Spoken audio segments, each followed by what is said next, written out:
Šta je najlepše mesto na svijetu? Neki bi rekli njihov dom ili škola, neki bi čak rekli Brazil. Ali ne, to je sve pogrešno. Najbolje mjesto na svijetu je moj Discord server. Da, ovdje imate sve chatove,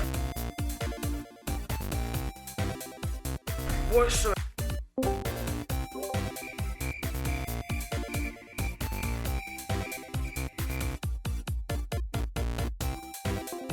novosti o mojim igricama.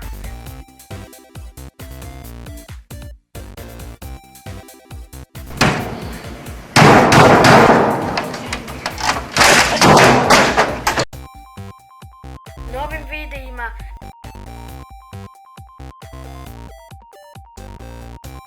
Giveawayeve.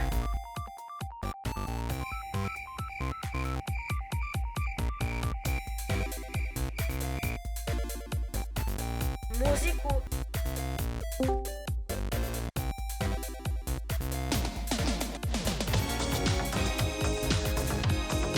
Čak i pomoć da možete pitati bilo šta.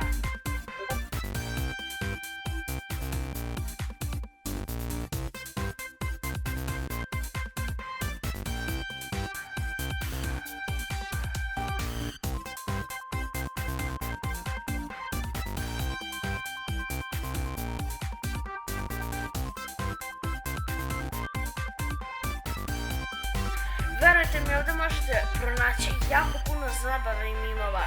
Pogledajte ovaj primjer. Joj, ima gasove. Anđela! Oh my god, vidite, nije joj bukvalno dobro, bukvalno vidite kako ovako, bukvalno će da povraća. E pa slušaj, nisam bukvalno ja kriv, otkud sam ja znao, brate, da ćeš ti imati.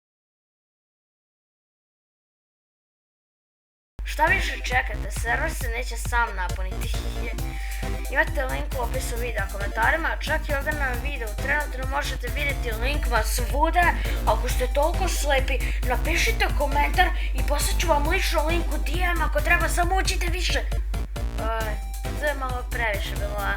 Uglavnom, to je sve što sam teo reći, očekujem vas u serveru. Pozdrav! Je to bilo dobro? Ok.